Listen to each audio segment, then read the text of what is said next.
제가 학교 이제 처음 입학했을 때 선생님은 나쁜 의도는 아니셨겠지만 그렇게 이제 가족 관계를 조사하셨어요. 엄마 없는 사람 왼손 들어, 아빠 없는 사람 오른손 들어. 그렇게 입학 첫날에 제가 부모님이 없다라는 걸 모든 아이들이 알게 되죠. 그때부터 보육원에서는 경험하지 못했던 차별이나 놀림을 경험하게 된 거예요. 그러니까 하루에도 수십 번씩 이런 경험들을 하게 되는 거죠. 우리 어른들도 성인들도 직장에서 누군가가 나를 놀리고 괴롭히면 감당하기 어렵거든요. 그런데 그런 어린아이들이 하루에도 수십 번씩 그런 놀림을 당하고 그걸 온전하게 스스로 다 받아들이고 이겨내야 되잖아요. 그러니까 얼마나 연약한 마음 안에 상처가 심했겠어요. 그러니까 학창시절에 그런 고통들이 사실 사회에 나와서도 전혀 회복이 되지 않은 상태에서 사회로 나오니까 그 말 하나하나가 저를 굉장히 아프게 했던 것 같아요. 고아, 보육원, 보육원 출신, 부모 없이 자란 애, 이런 정말 많은 저를 정의하는 용어들이 있었죠. 그런데 그런 상황들, 그런 이야기들이 사실 칭찬할 때 쓰이는 건 아니잖아요. 저를 놀리거나 저를 공격할 때 많이 쓰거든요.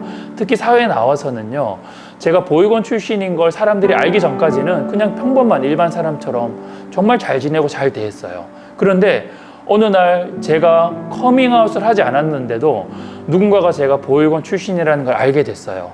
그런데 그때부터 이상한 현상들이 일어나더라고요. 뭐냐면 사람들이 자신의 물건을 주섬주섬 챙기기 시작했어요. 네. 예전에는 그냥 막 이렇게 편안하게 놔뒀던 물건들, 그리고 물건이 없어지면요 가장 먼저 저를 찾아오더라고요. 혹시 이 지갑 본 적 있어? 혹시 이 휴대폰 가져간 거 아니야? 그렇게 사람들의 시선과 생각이 바뀌더라고요. 네. 그리고 이전까지는요, 제가 물건을 떨어뜨렸을 때는 다른 사람이 했던 거가 마찬가지로 실수였어요. 그런데 제가 보육원 출신이라는 걸 알게 되고 나서 사람들의 시선은 역시 보육원 출신이라서 저래, 쟤는 보육원에서 자라서 못 배워서 저래, 이렇게 완전히 시각이 바뀌더라고요. 그런 차별과 편견들이 저를 굉장히 힘들게 하고 어렵게 했던 것 같아요. 그런 경험들이 지금 우리 아이들이 이 세상 가운데서 얼마나 힘들고 고통스러운 삶을 살아가고 있는지 사실 알게 될 수 있는 귀한 경험이었다고 지금은 그렇게 생각하고 있습니다. 되게 아팠던 시간이었을 것 같아요. 많이 포용적인 사회로 나아간다라고 하지만 여전히 사회에서는 차별과 배제가 가득한 것 같은데 수용자 자녀들과 자립준비 청년들, 아이들이 당당한 세상을 살기 위해서는 우리 사회에 어떤 변화가 필요할까요? 저는 우리 수용자 자녀들, 그리고 우리 자립준비 청년들 자신의 어떤 정말 특별함과 존귀함을 누군가는 끊임없이 알려줘야 된다고 생각해요. 저는 우리 자립준비 청년들을 만날 때마다 이런 이야기를 해요. 모든 사람들이 언젠가는 경험하는 게 있단다. 뭐냐면 그건 바로 죽음이야. 죽음은 누구도 피할 수가 없어. 그런데 이와 동일한 게 또 한 가지가 더 있어. 뭐냐면 모든 사람은 언젠가는 고아가 돼. 그러니까 우리는 나쁜 경험, 다른 경험을 한 게 아니라 모든 사람들이 언젠가는 경험해야 될 그 경험을 먼저 했을 뿐인 거야.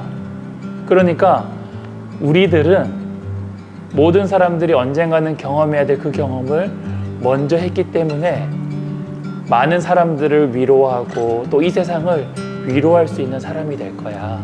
너희는 그런 의미에서 정말 특별하고 소중한 사람이야 라고 이야기를 해줘요. 그러니까 아이들은 나쁜 경험, 다른 경험을 한 게 아니죠. 모든 사람들이 언젠가는 경험해야 될 그 경험을 먼저 했을 뿐이거든요. 그 경험을 통해서 앞으로 그 경험을 할 많은 사람들을 위로할 수 있다고 생각해요. 이건 제가 거짓말을 치는 게 아니잖아요. 맞죠? 아이들이 몰랐던 사실들, 특별한 지점들을 찾아주는 역할이거든요. 저는 우리 수용자 자녀들도 분명히 그들만의 달란트가 분명히 있을 거라고 생각해요. 그들 또한 우리 아이들처럼 부모님과 떨어져서 지내는 시간들이 분명히 있었을 테고요. 어쩌면 그 시간은 모든 인간이 언젠가는 경험해야 될 시간이거든요. 어쩌면 이 경험된 이 시간들을 통해서 앞으로 그 경험을 할 많은 사람들에게 위로를 해줄 수 있는 사람이 될 수 있는 거죠. 우리는 언젠가는 부모님과 떨어져서 지내야만 하는 시간들이 오고 그 시간은 사실 편안하거나 행복하지만 않잖아요.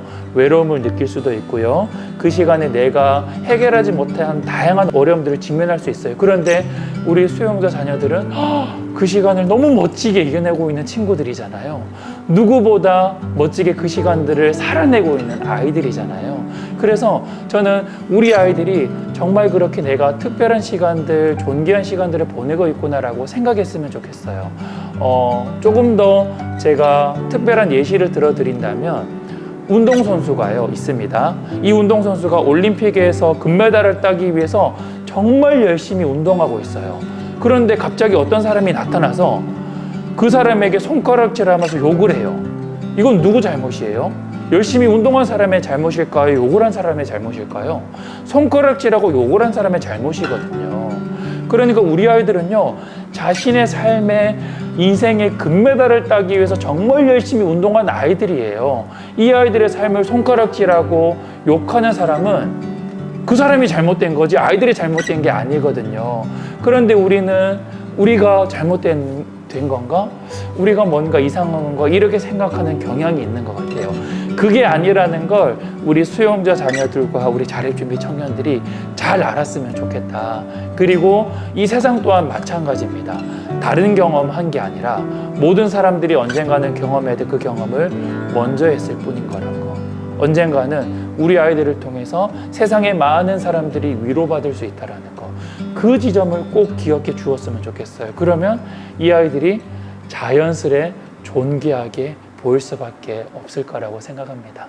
그렇게 손가락질하는 사람들, 사회적인 차별과 편견이 없어지는 것도 중요하지만 네. 방금 말씀하신 대로 스스로 그 당당함을 회복하는 것도 참 중요하겠다라는 생각이 들었어요. 대표님이 보육원 출신이라는 환경적인 한계를 넘어서서 네. 당당하게 스탠드펌 하실 수 있었던 원동력은 무엇일까요? 저는 그 경험이라고 생각해요. 저는 비영리 단체에서 7년 정도 근무를 했었거든요. 그런데 제가 이 경험을 하면서 제 삶을 정말 많이 바꾸어주는 특별한 사건들이 있었어요. 뭐냐면 제가 보육원에 들어가면 아이들이 저에게 찾아와서 저를 안아주고 저에게 손잡아주고 어깨동무하고 하는 그 과정들을 통해서요. 제 마음과 자존감이 정말 많이 회복이 된 것 같아요. 그리고 저를 찾아와서 막 이렇게 얘기해요. 너무 잘생겼어요. 너무 멋있어요.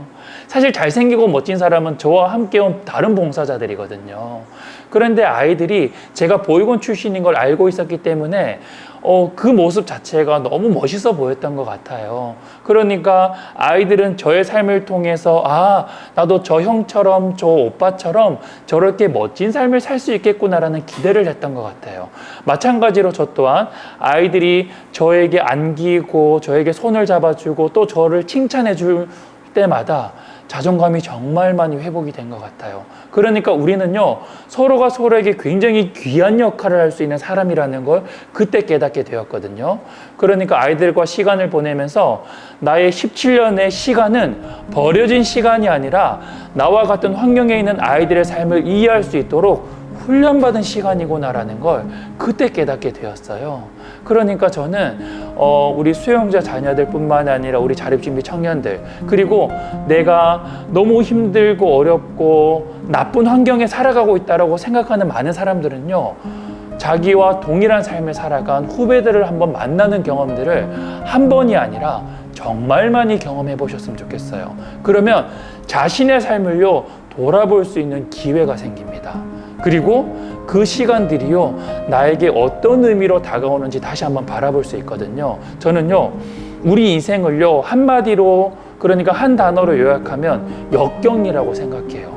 우리 지나온 삶은 모든 사람들이 역경과도 같았던 시간이잖아요. 그런데 이 역경이라는 단어 안에는요, 아주 특별한 의미가 숨겨져 있어요.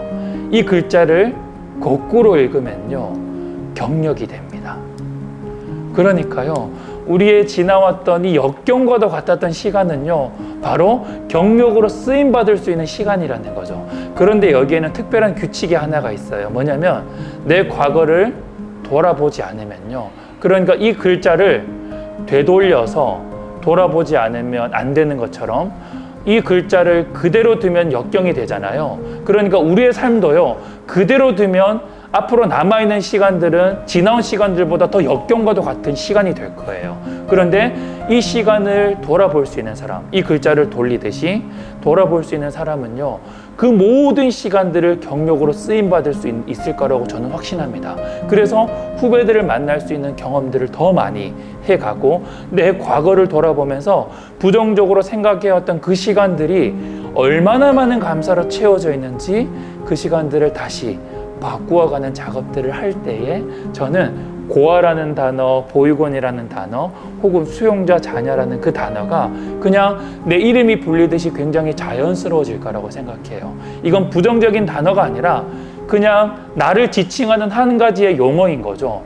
보호종료 아동에서 자립준비 청년이라는 이름으로 바뀌었다고 해서 의미가 바뀔까요? 아니에요. 1, 2년 뒤면 또 이 자립준비 청년이라는 이름 또한 아이들에게 상처와 아픔으로 다가올 거거든요. 이름이 바뀐다고 해서 의미는 바뀌는 게 아닙니다. 그러니까 이 이름 자체가 나에게 자연스럽게 받아들여질 수 있도록 그 상황, 그 상태를 만들어야 되는 거죠.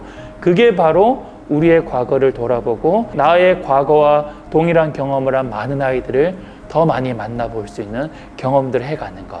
그게 바로 역경을 경력으로 바꿀 수 있는 저는 시간과 뜻이라고 생각합니다.